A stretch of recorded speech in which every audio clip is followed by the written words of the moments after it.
స్కూల్స్‌లో, కాలేజీల్లో చదువుకున్న జాషువా గారు లాంటి వాళ్ళందరూ గూడా మేము అంటరానితనాన్ని భరించాం. అంబేద్కర్ గారు లాంటి వాళ్ళు వీళ్ళందరూ గూడా చెప్పారు. అవును. దూరంగా పెట్టారు. మమ్మల్ని ముట్టుకోనివ్వలేదు. వాళ్ళు చాలా కష్టపడ్డామని. అది ఎందుకు వచ్చి ఉంటుందంటారసలు నేను కారణం? దీనికి కారణం ఏంటంటే, మన యొక్క శాసనం పోయిందమ్మ. ఎప్పటినుంచి పోయింది మన శాసనం? తురుష్కులొచ్చిన దగ్గర నుంచి భారతదేశంలో మనకి సంబంధించిన శాసనాలున్నాయా? లేవు అసలు. కాన్స్టిట్యూషన్ ఎవరిదుంది? మంది లేదు. Britishers constitution. అంతకు ముందున్న కాన్స్టిట్యూషన్ ఎవరిది? Islamic constitution. ఆ కాన్స్టిట్యూషన్ టైంలో అదట్లా నడిచింది అంటే ఎవరి తప్పై ఉండాలి?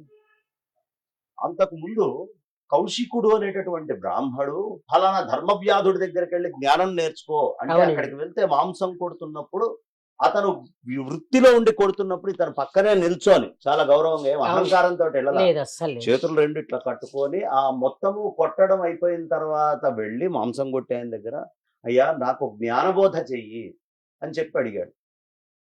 ఒకవేళ ఈ కథ ఆ రోజు నుంచి బ్రాహ్మణులు చెప్పుకొని చదువుకుంటున్నారు అంటే అసమానత ఉంటే ఇది చదువుకుంటారా? ఏమ్మా ఆ వృత్తి అది.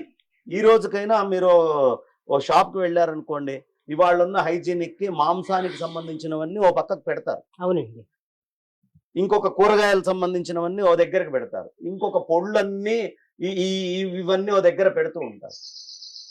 ఈ పనులన్నీ వృత్తులు కులాలుగా ఉన్నాయి మనకి.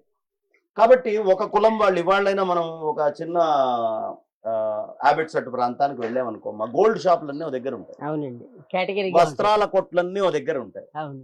ఇది అసమానత, గోల్డ్ కొట్టు వాళ్ళు వస్త్రాల కొట్టు వాళ్ళని రానివ్వలేదు అని అనటానికి లేదు కదా. ఏ గ్రూప్ ఆ గ్రూప్ గా ఉండేవాళ్ళు యునైటెడ్ గా. అందుకనే మనకి చెప్పడం కూడా ఇండియా ఎలాంటి కంట్రీ అంటే యూనిటీ ఇన్ డైవర్సిటీ. అవునండి. ఆ డైవర్సిటీని రాంగ్ గా తీసుకొని వెళ్తున్నారు బయటికి. ధర్మవ్యాధుడి కథ ఒకటే కాదమ్మా, మీకు అవమానాలు అనేవి భారతంలో చూపిస్తారు. అయ్యో ఏకలవ్యుడికి అవమానం జరిగింది అని. కానీ ఇలాంటి అవమానాలు అదే భారతంలో బ్రాహ్మణులకి చాలా చోట్లైన. ద్రోణాచార్యుడిని నువ్వు అరకు నీకే కూర్చో అని కూర్చోబెట్టినవి. అశ్వత్థామనే వేషాలు వేస్తున్నావా వెర్రి బ్రాహ్మణ, వాడు కూర్చోపో అని తిట్టినటువంటివి. ఇవి అసమానతలు భారతంలోనే ఎవడు చెప్పడే. అది మనం అలా తీసుకోలేదు, వ్యక్తిగతమైన అసమానతలుగా తీసుకోలేదు. క్యారెక్టరైజ్డ్ అవమానం వేరు, అవునండి, కులపరంగా చేసే అవమానం వేరు. ఇవి ఆ క్యారెక్టర్ ని ఆ టైంలో ఎవరు ఎక్కడ ఎట్లా ఉంటే అట్లా చూపించారు. అసమానతల్ని తీసుకోవడము అనేది రాంగ్ గా ప్రొజెక్ట్ చేయబడ్డది. అవమానం అందరూ, ఇప్పుడు చాణక్యుడు వెళ్ళాడు, నందుడు అవమానించాడా లేదా? నందుడు అవమానిస్తేనే కదా అంత రాజ్యాన్ని సృష్టించాల్సిందే. అప్పుడు చంద్రగుప్తుడు అనేటటువంటి ఆయన ఎవరు? ఆ చంద్రగుప్తుడిని తీసుకొని వచ్చి రాజుని చేశాడు అంటే అసమానతలు ఉంటే చంద్రగుప్తుడిని రాజుని చేస్తారా?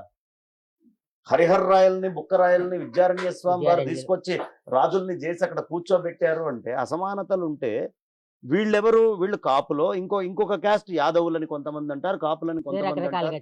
మరి వాళ్ళని రాజుని చేసినటువంటి విద్యారణ్యుల వారు కానివ్వండి, లేదు చంద్రగుప్తుడిని రాజుని చేసినటువంటి చాణక్యుడు కానివ్వండి, అసమానతలు ఉండి చేశారా? అంటే సమాజాన్ని ఎక్కడో అర్థం చేసుకోవడంలో మనం మిస్ అయ్యాం. మన యొక్క రాచ వ్యవస్థ పోయిందమ్మా. మన రాచ వ్యవస్థలో బ్రహ్మాండంగా నడిచారు. ఇప్పుడు ఏంటి, వాళ్ళకి దూరం పెట్టడం అనే అభ్యాసం ఉంది బ్రిటిషర్స్కి. ఎలా పెట్టేవాళ్ళు? వాళ్ళు దూరము అంటే బ్లాక్ అనగానే చీవిడు బ్లాక్ పక్కన పెట్టేయండి రా, వైట్స్ చర్చిలోకి బ్లాక్ రావడానికి వీలు, నల్లతోలు వాడు ఈ చర్చిలోకి రావడానికి వీలు లేదు.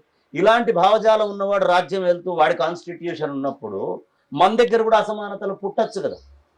అంతకుముందు ధర్మవ్యాధుడు ఇక్కడ లేకుండా పోవచ్చు కదా. కాబట్టి ఇప్పుడు మనం అట్లాంటి దుర్మార్గమే కనుక అయితే మనం ఉన్నది ఎవరు? ముస్లిం పాలకుల చేతిలో కింద పనిచేసేవాళ్ళం. ముస్లింలు అంటే వాళ్ళకంటే తక్కువగా తీసుకునేవాళ్ళు పూర్వం. ఎందుకు? వాళ్ళు అవమాంసం తింటారు అనే ఇది ఉంది కాబట్టి మిగతా వర్ణాల కంటే. వాళ్ళ దగ్గరికి వెళ్ళినప్పుడు కూడా మన వాళ్ళందరూ గౌరవంగానే ఉన్నారుగా. ఎలా ఉండగలుగుతారు ఒకవేళ అసమానతలు లోపల నుంచి తీవ్రంగా ఉంటే? కాదమ్మా, మన కాన్స్టిట్యూషన్ వేరు ప్రజెంట్ చేస్తుంది. శంకరాచార్యులు వారు ఎదురుగుండా ఒక చండాలుడు వచ్చినప్పుడు శంకరాచార్యులు వారు ఏమన్నారు? పక్కన ఉన్నటువంటి శిష్యులను ఆయన జరుగు అన్నారు. జరుగు అంటే ఎదురు నిల్చొని ఓ మనిషి మాట్లాడగలిగాడు అంటే అంత స్వతంత్రం ఆ కాలంలో ఉంటే మాట్లాడతాడా లేకపోతే మాట్లాడతాడా? అవునండి, కరెక్ట్ అది. అతనికి స్వతంత్రం ఉంది అక్కడ మాట్లాడటానికి. ఏం జరగమంటావా? శరీరాన్ని జరగమంటావా? లోపల ఉన్నటువంటి ఆత్మను జరగమంటావా? ఆత్మ అంతటా ఉంది, జరగలేదు.